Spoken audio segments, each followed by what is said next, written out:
So, likely you're here tonight because you get invitations to speak all the time, to teach, and to possibly minister.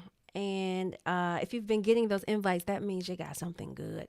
And tonight I want to teach you how to systematize it so you can leverage what you already know. I'll jump in right after today's intro.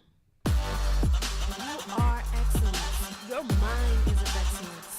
Your visions are of excellence. Your unique superpower is nothing short of excellence. You amplify a voice of excellence. Your contribution to this world will be of excellence. You will achieve your highest goals and desires with excellence. Excellence in everything, every time. Hey family, happy Tuesday. I'm Lanita Hostin, and I have the privilege of helping women leaders build the audacity to use their voice in any room. And for the past 10 years, I have traveled the country as a professional speaker. And about 6 years ago or so, I decided to release my insecurities and build up the skill set to confidently use my voice. And this year, we've been pivoting to help other women do the same. If you're watching live, go ahead and let me know that you're here. You can type in the comments, hey girl, hey. I am here. If you happen to catch the replay, you can type in #replay. And shout out to the fellas who are joining us while today we are continuing with episode 2 of the series Women in Leadership. Men are welcome. There is no gender bias here.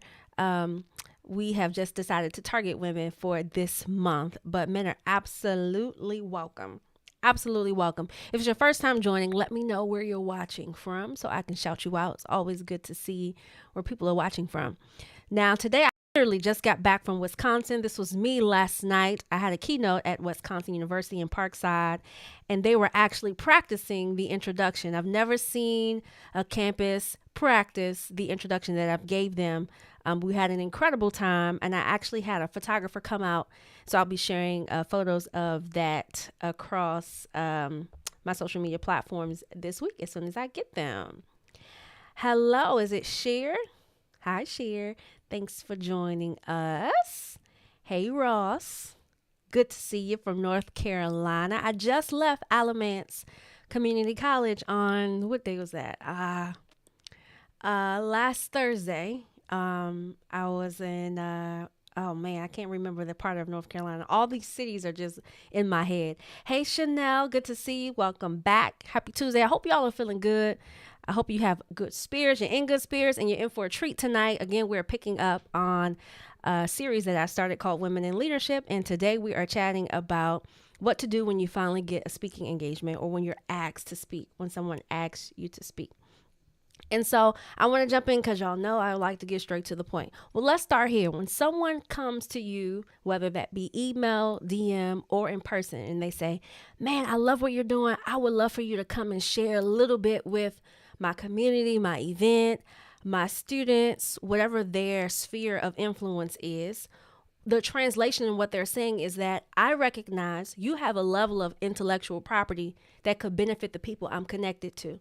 How can I get you in front of them? I'm breaking it down this way because sometimes we don't see it as intellectual property.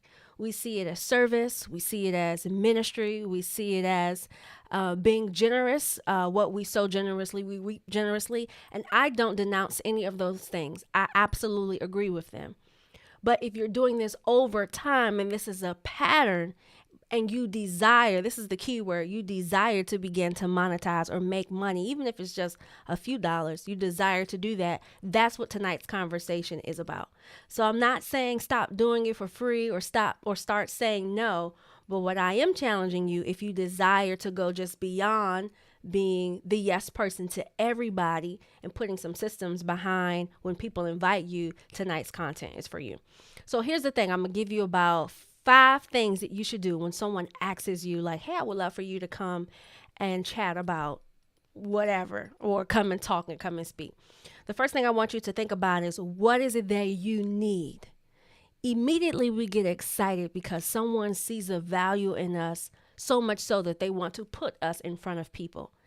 And when I first started, this was very affirming. It was very encouraging. And to say no almost was like counterproductive because I wanted to do more of it. But what I wish I would have done sooner was set and assess, what is it that I need from this experience? So the answer to this will determine just based off of where you are in your journey. Is it something that you're toiling with? Is it something that you're like not sure if you really want to do, but you're good at it? Or is it something that you've decided you've been doing it for a while, you want to begin to make profit? Or is it something that you've been doing for a while and you've been waiting for someone to teach you how to make money from it?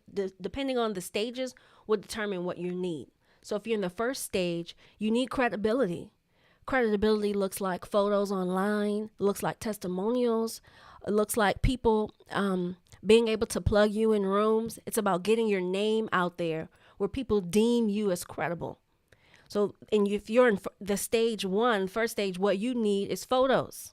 You need to be in an event space where people can actually give you feedback or data. So that's stage one. If you're in stage two, where you're like, I've been doing this for a while, I think I'm interested in making it a business, then you need some structure.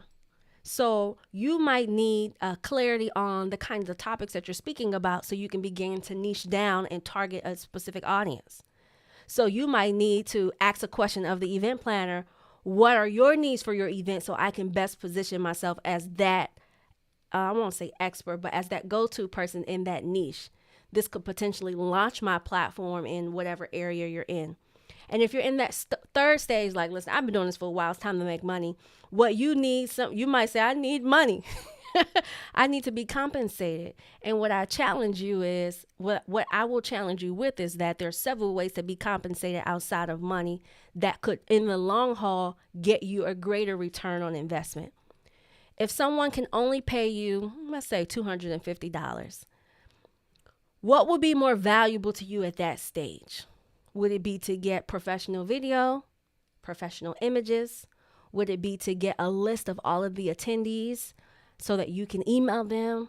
Just based on where you are in your structure would determine. There are other ways to be compensated outside of money, particularly if the person does not have the budget to pay you. Hey, Casey.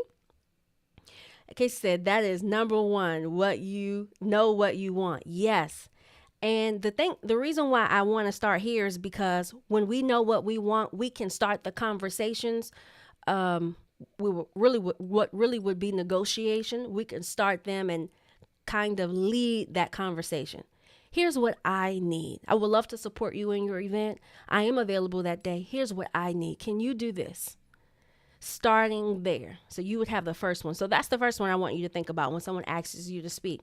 And if they're asking you this in person, you don't owe them a response right away. You can say, I would love to do that. I'm available that day, but let me think about for a second how this could be a win-win for both of us. You can use that language. So you can think about that.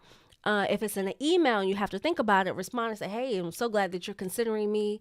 I'll follow back up with you tomorrow so that I can position a win-win for both of us. So you don't have to agree to the invitation right away if you need time to digest, or even ask other people that you're connected to what you should do. All right, so here's the second thing that you want to do. When you have the person, or when the person makes contact with you that's inviting you to speak, there's a whole bunch of questions you should be asking them. Who will be in the room? How much time do I have? What's happening prior to me? What happens at the end of me? What's the layout of the room? What's the budget of your event? Where will it be located? What's your budget for speakers? You have to ask a lot. I ask a lot of questions. I also ask my clients, what will make this a success? Sometimes I ask them, if I've never met them before, how did you find me? Out of all the speakers you could have chose, man, ask why you chose me. This is you collecting data, not to pump up your self-esteem, but you collecting data so that as you begin to leverage your voice in other places, you can see how other people kind of have positioned you as the expert. And then you can begin to shift or develop your marketing materials around the data that you are collecting. Yep. Yes, Chanel, different ways of being compensated for sure. All right, so after you've asked a series of questions, I would do this. Every negotiation should happen over the phone. I don't know about you, but there's some things you cannot It's the same thing like when you're communicating something, people say, don't text it. You should pick up the phone and call. I say the same thing. Don't email it. Pick up the phone. And phone in this instance could also be Zoom. But people buy, remember this, people buy, even if it's not by way of money, they buy into people that they like, know, and trust. It's easier to build that like, know, and trust when you can have connection with someone, whether you're seeing them or hearing them. Get them on the phone. Even if you know the person, tell me a little bit about what you're going on. What's your vision for this? Okay, how do you envision that I will be able to participate and make it a success? Get them on the phone because this is the start of a relationship, especially if you've never met the person. Always get them on the phone. I want to pause for a second and invite you to my upcoming masterclass. And this is specifically for women in leadership. And I'll tell you exactly what we'll be doing in the masterclass. This is for women leaders. You've been called, you've been asked to speak several times, like people calling you to speak all the time. You're either a leader in corporate, in business, in ministry, or media, and you don't know where to begin when attempting to piece together your remarks for something that starts at 30 minutes.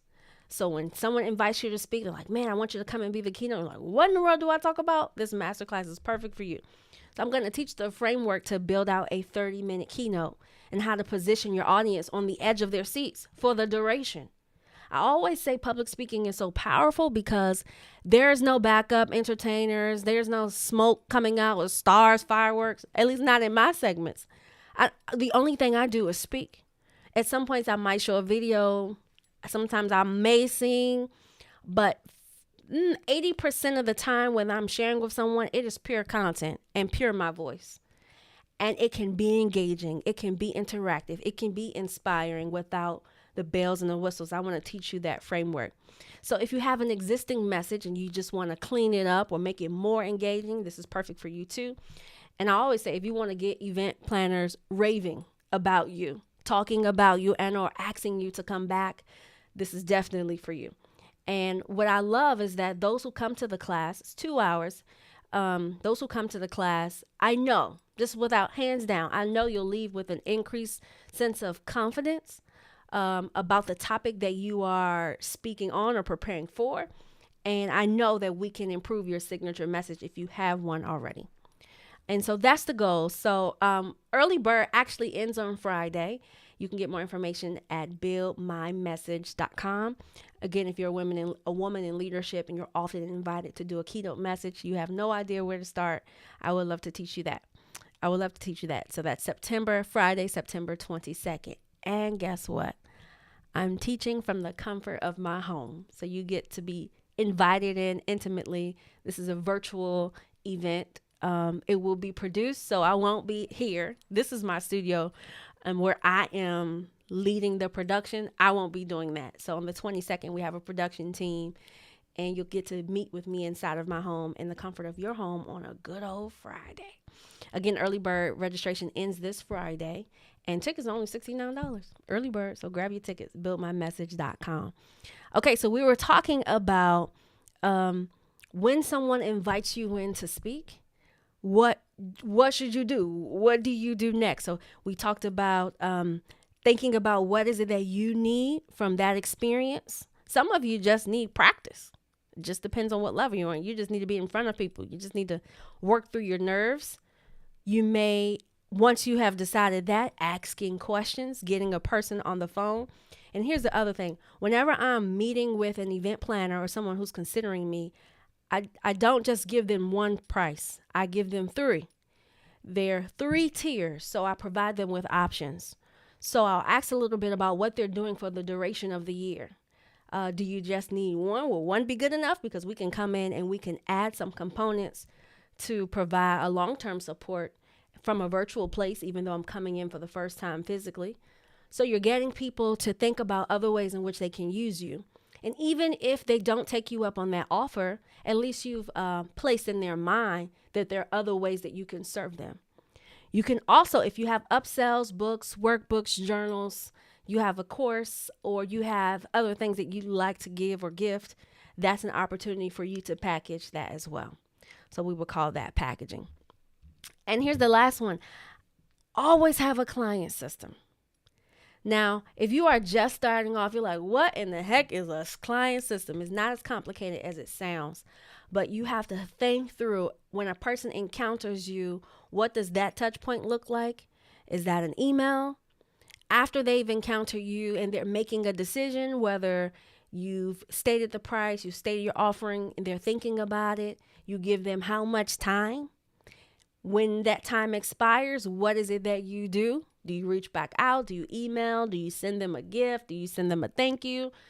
And then once they've made a decision and they've decided to bring you in, what happens next? Do you have a call with them, pick their brain about their event to make sure you understand it? After you've done the event for them, what happens then? That's what we would call a system, a client system. And this is one of the things that I love to teach in my public speaking accelerator. And when I mention to a lot of my students is that repeat business is the best business to have. It's the least expensive marketing tool to just be really good at what you're good at so that people want to bring you back in to speak. When I was in Wisconsin on yesterday, I can't believe I was just there yesterday. I was literally just there yesterday. And one of the things that I always ask is, may I ask, who did you bring in last year? Because I want to gauge, the kinds of people that they've been working with and what their expectation has been in the past. And last night, my client said, she mentioned a man. And 2 weeks ago, I had a client who mentioned that same man. And they each said, we've been working with this gentleman for 10 years. Remember, I said the best business is repeat business because it doesn't cost you anything to recycle and continue them. That means for 10 years, this man has come back around to speak at this one school twice. And I looked him up and, I have my little feelings about it, but I think it's a powerful testament to the connection he's been making with his clients. People only want to work with you again if you're easy to work with, easy to get along with, and you're good. So you want people to call you back. It's like the greatest compliment in business when people want to work with you again. So if that college calls me back next year, then I might have stole his seat because I would love to have a 10-year cycle with a school. I would love that. Absolutely love that. Hey, Casey, thank you so much. Yes, simple and tangible. And that's the goal every time we meet is to give you guys things that you can practice and implement. So recap, someone invites you in to speak or wants to invite you, sit and think about what is it that you need from this. It should always be a win-win. When you're showing up to share your intellectual property, it is a combination of what you've been able to obtain by way of experience, knowledge, networking, education. That's your intellectual property. When you're sharing that, you should have a win and the recipient should have a win. So thinking through, what is that win for you? It's going to be different for everybody, and it's going to be different based on the stages that you're in. Ask the event planner as many questions that you can to get an idea of the kind of room that you're in. Because let me tell you this, when I ask a client how many people are going to be there and they say 300, automatically. If they say 300 or more, I'm automatically getting a photographer. Automatically, not even thinking about it. They say less than 300, not worrying about it because credibility, and I don't like that this is the case, but in marketing, there's strength in numbers. The larger your audience, the more credible you are as a speaker.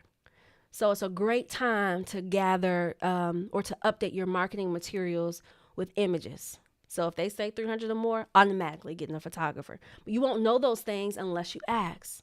The other thing, and we talked about this a few weeks ago, how the room is staged is going to determine what you can do with the group.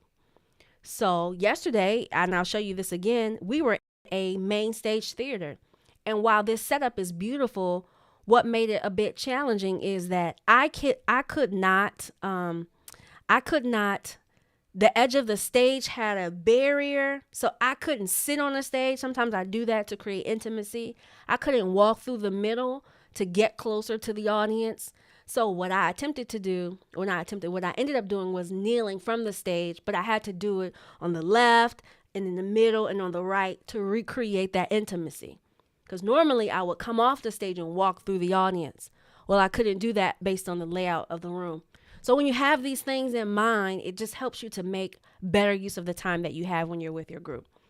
And you know that's of excellence because you know we always gonna go the extra mile.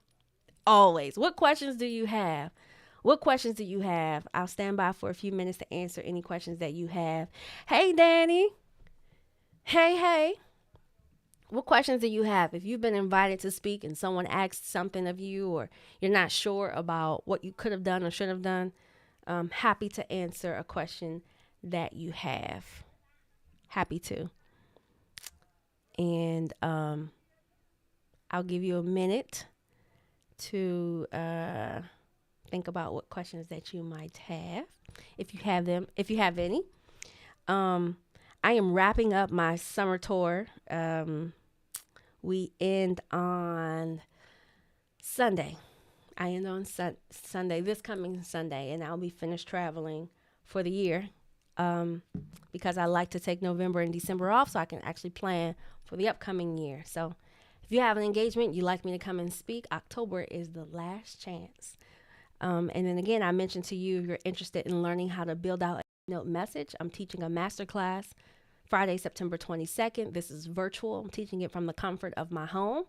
We'll have a production team here to kind of help me better facilitate the content. I'm going to teach you how to build out a keynote, one that's engaging, interactive, and one that gets people wanting to have you back. So if that's something that you're interested in, you can go to buildmymessage.com. The early bird rate is just $69, and that rate ends on Friday. So if you know a woman or you're not a woman and you're interested, like, help me build out my message, I would love to do so. Okay, Danny said, how do you find your photographers in various states and event sites? So good. Oh, man. And I did some content around this. So I go on Instagram because Instagram is a visual app, and I type in hashtag the city and then photographer behind it. So yesterday I was in Kenosha, Wisconsin. So I typed in hashtag Kenosha, Wisconsin, and then I look at the quality of photography. So most of the time when you're speaking, you'll be in an indoor event, and there's a difference between an indoor and an outdoor photographer. So outdoor photographers, which is what most photographers prefer because they are relying on the sun to kind of provide lighting.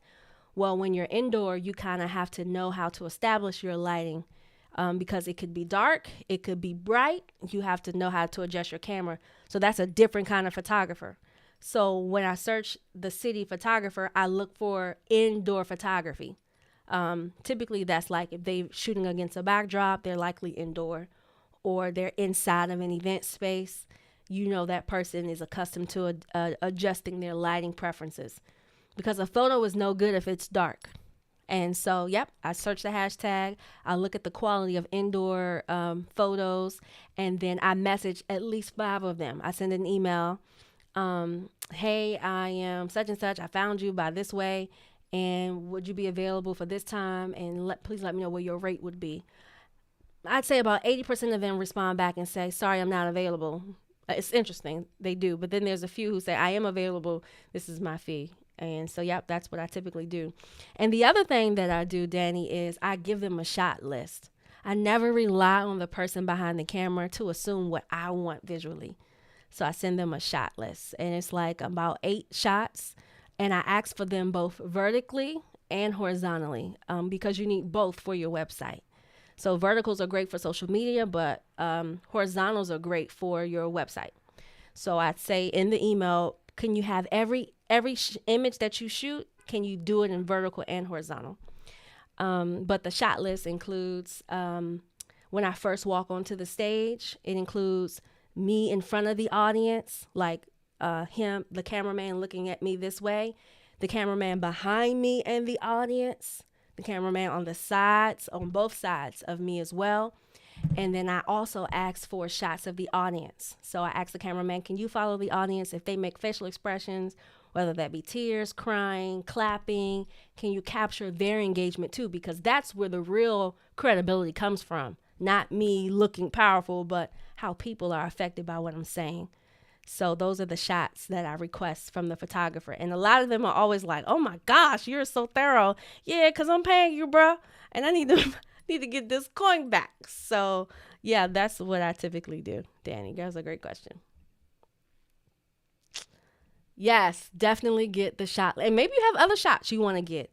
And also interacting with the audience too, before and after. So if you can have them stay a little bit, say, can you capture anytime if someone comes up and make contact, can you capture a moment that we have? Great question. Anybody else? What questions do you have? Crystal said, my nerves are always on 1,000 when I'm asked, but apprehensive about using props to get a point across. Any advice is welcome. Crystal, why are you apprehensive about props? Props are so powerful. The most powerful speakers are the ones who, when the message is over, you remember what they said. And props help us to have a visual memorization of someone's speech. If your prop is closely connected to your core message, your audience will always remember. If they don't remember the message exactly, they'll remember that prop. So it's a great way to have. If you can make one tie into your message, always use it. Always use it. And if you're like nervous about holding it because your hands are shaky, bring something to set it on, or set it on the stage, or have it with you, so you don't have to hold it. But I would encourage you, whenever you have an opportunity for a prop and you can think of one creatively, definitely include that thing, Crystal. Definitely. Definitely.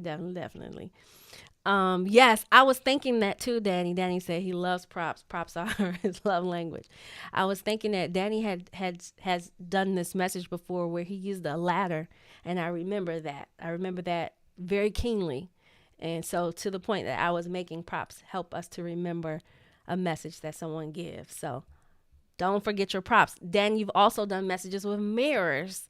I remember that. And so those visual stimulants are important. I'm trying to think, do I have I teach a lot on the mind, the conscious and subconscious mind, how that impacts how you show up in the world. So I have on my list to get a rubber mind. And I want to get one that's so like, really soft and not a hard one, because that's not how the mind functions. It absorbs very easily. I want to get a delicate mind. It's on my wish list, but that's going to be my prop when I finally get one. Okay, my family and friends, that is it for tonight. Thank you for joining me for the second episode of our Women in Leadership series. I'm looking for some really dope women to interview, to talk about how they develop the confidence to use their voice for the month of October. If you know someone, can you tag them below? I would love to interview them to share a little bit about how they've been able to overcome their nervousness. Doesn't matter the stage of speaking that they're in.